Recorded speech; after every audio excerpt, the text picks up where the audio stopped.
First of all, you have to know that I was a comic book geek when I was a kid. I, grew up reading comic books. I was right there for the beginning of the Marvel age, Fantastic Four, Spider-Man, loved superheroes. My own character from the early books, the Great and Powerful Turtle, really is me. I mean, the Turtle is the most autobiographical character I ever wrote. He's from Bayonne, New Jersey, where I'm from. He lived in the projects where I lived.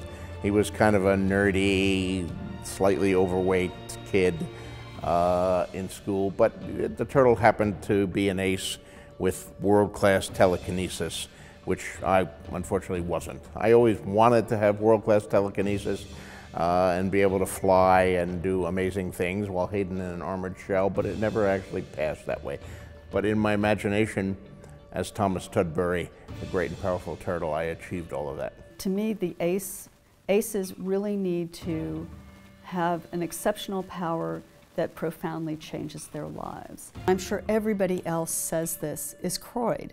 Croyd is like the ultimate character to get to write. He's versatile. His backstory is interesting and kind of tragic in a lot of ways.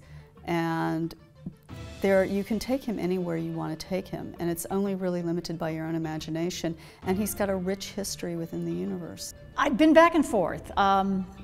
Flight is obviously an obvious one, but I think I would pick teleport, because right now my heart is in New Mexico, which is where I grew up, and I have a beautiful home there. But my other love is LA, where hopefully I'm going to be doing Wild Cards as a TV show. And if I could just sleep in my own bed on my cliff looking at the Milky Way in New Mexico and then step through to Los Angeles and do work, I would love to be able to teleport. My other less interesting power is the one that I feel like I have to have anyway to help George with Wild Cards, which is I want to be practicality girl. I want to be the person who always can say, no, Jet Boy, don't do that. That's a terrible mistake.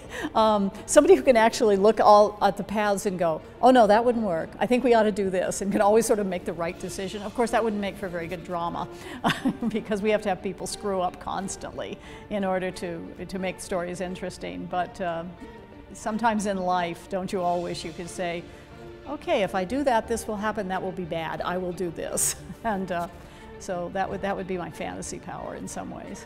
I always loved Vic Milan's Captain Trips, who was a burnt-out, drug-soaked hippie who could call upon his friends who were either, and it was never fully established whether he was pulling these characters out of alternate universes or whether they were constructs of part of his mind. But there were 5, as well as it turned out 6 of them at the end.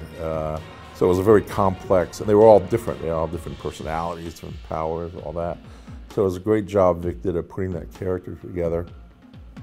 Another one, though, I'd say is Bud Simon's Mr. Nobody, who's could take on the appearance of anybody else that you could think of or who might have existed. But Bud's like me, is an old movie fan, so a lot of the times, in fact, the name he went by was Creighton, which is the real name of Lon Chaney, who was the man of 1,000 faces in the silent movies. Modular Man, because he's very different from all of the other characters. Modular Man is someone else's superpower. Basically, Modular Man is an android who was created by a character named Dr. Travnicek, who was sort of a mad scientist.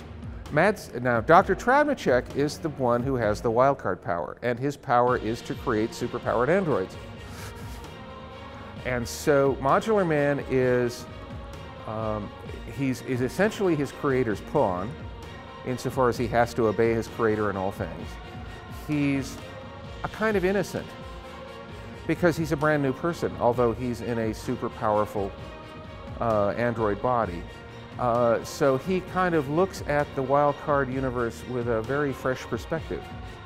That's different from the characters that have been around previously. I would probably want the superpower of teleportation. I'm pretty mercenary when it comes to my superpower. If I could teleport, I'd just be able to go across the country and sit down and have a cup of coffee with friends who've moved away, and then teleport immediately back without needing to spend 6 hours cooped up into a plane with an added bonus prize of TSA guys running their hands up and down my legs.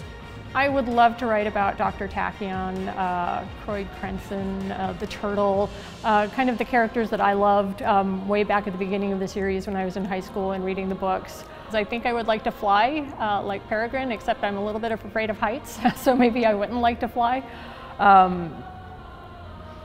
But yeah, I think I'm going to go with flying. That always looks like the most fun.